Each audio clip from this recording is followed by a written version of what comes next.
ठीक है, देखो ध्यान दो। अब जैसे अगला जो ग्राफ है y equal to x minus one line, अब देखो क्या होगा, y equal to x minus one line. अब देखो इसका ग्राफ कैसे बनाएंगे, कैसे करते हैं, देखो जो y बराबर x लाइन ग्राफ है उसमें क्या था, देखो कांस्टेंट टर्म नहीं था, तो वो ऐसे यहाँ पर ये 1 आ गया, उसमें ये 1 नहीं था या 2 नहीं था, y इक्वल टू एक्स था, तो ऐसा ग्राफ हमेशा ओरिजिन से पास करता है। ठीक, लेकिन ये ग्राफ ओरिजिन से पास नहीं करेगा, इसमें कांस्टेंट है। इसका ग्राफ कैसे बनाते हैं, मैंने बताया था पहले भी आपको, देखो कैसे करते हैं। एक बार x को 0 पुट कर दो तो y की वैल्यू क्या हो जाएगी, बोलो -1। तो पॉइंट क्या मिल गया, बोलो 0 -1। एक बार x को 0 रखा तो y आ गया -1। अब एक बार क्या करोगे, देखो y को 0 पुट कर दो तो x क्या हो जाएगा, बोलो 1। तो ये पॉइंट कितना हो गया, बोलो 1,0 हो गया, है ना। x को 0 पुट किया तो y -1, y को 0 पुट किया तो x कितना हो गया, बोलो 1। तो देखो ये दो पॉइंट्स हमको यहाँ से मिल गए। अब इन दोनों पॉइंट्स को लेकर अगर हम ग्राफ बनाएंगे, देखो एक पॉइंट है 0 -1, 0 -1 पॉइंट देखो यहाँ कहीं होगा, और एक पॉइंट देखो है 1,0, देखो 1,0 पॉइंट यहाँ पर होगा। इन दोनों को ज्वाइन कर देंगे, देखो ये ग्राफ बनेगा y equal to x minus one line. देखो अब मैं तुमको तरीका बताऊं, y equal to x line क्या था, मैंने बताया था अभी, ये था देखो y equal to x line.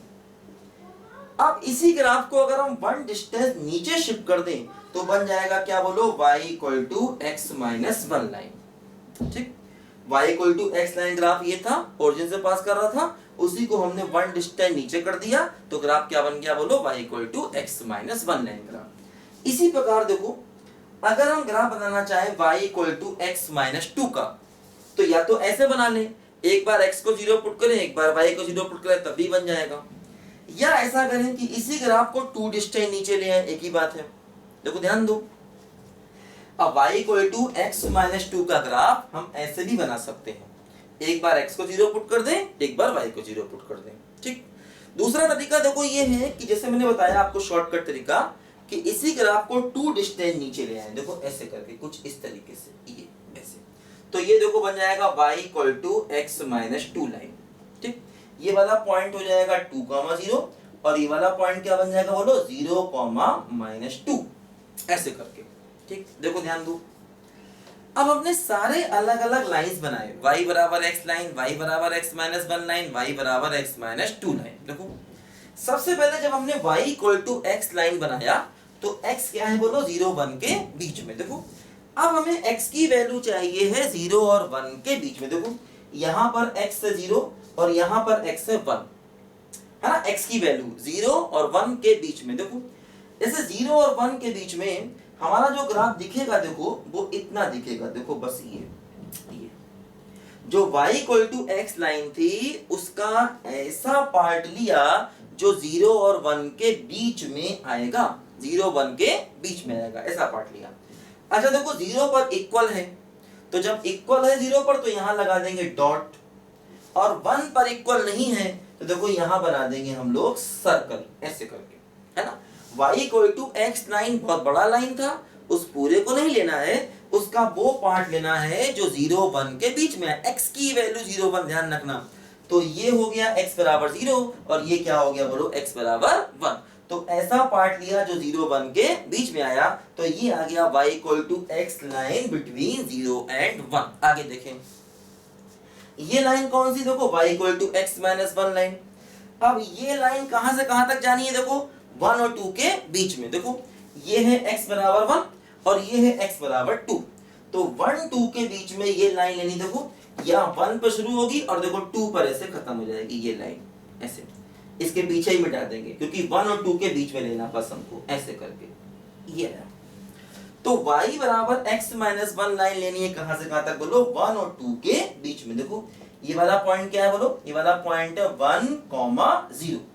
ठीक, अच्छा अब देखो यहाँ पर डॉट है क्योंकि देखो इक्वल है, यहाँ पर देखो इक्वल है तो डॉट है, 2 पर इक्वल नहीं तो क्या आएगा, बोलो सर्कल आएगा, ऐसे करके ये, और यहाँ पर इक्वल है इसलिए क्या आ जाएगा, बोलो डॉट आ जाएगा। इसी प्रकार देखो अगर हम आगे बढ़े तो 2 और 3 के बीच में, देखो इस लाइन को लेना है 2 और 3 के देखो बीच में, ऐसे। तो देखो 2 3 के बीच में, 3 के आगे वाले को मिटा दो और 2 के पीछे वाले ग्राफ को मिटा दो ऐसे करके, ये ठीक। अब देखो यहां पर वही चीज है, ये हो गया पॉइंट अपना 2,0 और यहां पर हो जाएगा डॉट और यहां पर क्या बन जाएगा देखो सर्कल ऐसे करके ये। तो देखो ये ग्राफ हमको मिला किसका, फ्रैक्शनल पार्ट ऑफ x का। y बराबर x line between 0 and 1, y equal to x minus 1 line between 1 and 2, y equal to x minus 2 line between 2 and 3। आगे भी इसको हम ऐसे बढ़ा सकते हैं, मतलब आगे इसको बढ़ाएंगे देखो ऐसे करके ग्राफ ही जाएगा ये ऐसे करके ये। और इसी प्रकार अगर हम इसको पीछे बढ़ाएंगे तो देखो ये ग्राफ ऐसे करके जाएगा ऐसे करके ये, यहाँ पर ये हो जाएगा -1,0 और ये वाला पॉइंट क्या है बोलो ओरिजिन, ये क्या हो जाएगा बोलो 0,0। और ये ग्राफ हम पीछे भी बढ़ा सकते हैं आगे भी बढ़ा सकते हैं। तो ये आ गया देखो हमारा फ्रैक्शनल पार्ट ऑफ x का ग्राफ।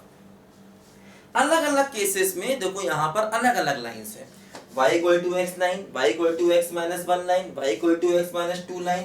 इन सब लाइंस के स्लोप से में ध्यान रखना, स्लोप का मतलब इनका जो एंगल है वो सभी का 45 है। इन सभी का एंगल x एक्सिस से 45 डिग्री है, ध्यान रखना। क्योंकि देखो जैसे यहाँ पर इसका y बराबर x लाइन, y बराबर x लाइन में क्या होता है, इसका जो स्लोप होता है वो 1 होता है और एंगल कितना होता है बोलो 45 डिग्री। इसी प्रकार सभी में देखो स्लोप 1 है, जितनी लाइंस है सभी में स्लोप 1 होता है। क्या होता है देखो, जब भी हम लाइन को इस तरह से लिखें y equal to mx plus c, जब भी हम लाइन को इस तरीके से लिखते हैं तो जो x का कोफिशिएंट होता है वो लाइन का स्लोप होता है। जैसे देखो यहाँ पर x का कोफिशिएंट 1 तो m क्या हो गया 1 और m का मतलब होता है tan थीटा, पढ़ा होगा आप लोगों ने। m बराबर क्या होता है बोलो tan थीटा, है ना। थीटा क्या होता है, उसका x एक्सिस के साथ में एंगल, ठीक।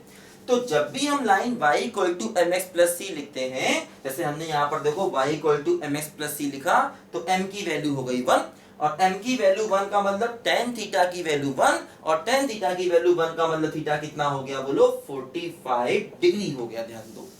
इसी प्रकार अगली लाइन में भी m कितना है बोलो 1 और m1 तो थीटा 45। अगली लाइन में भी देखो m कितना हो गया 1, m1 तो थीटा कितना हो गया बोलो 45 डिग्री। तो जितनी भी लाइंस हैं सबके एंगल x एक्सिस से कितने हैं बोलो 45 डिग्री के हैं। ये बात हमें याद रखनी है और इस ग्राफ को भी याद रखना है। इधर डॉट इधर सर्कल, इधर डॉट इधर सर्कल। डॉट का मतलब होता है इक्वल, उसको शामिल करना है, और सर्कल का मतलब इक्वल नहीं, उसको शामिल नहीं करना है। इसको बनाओ सब बच्चे ग्राफ को ध्यान से।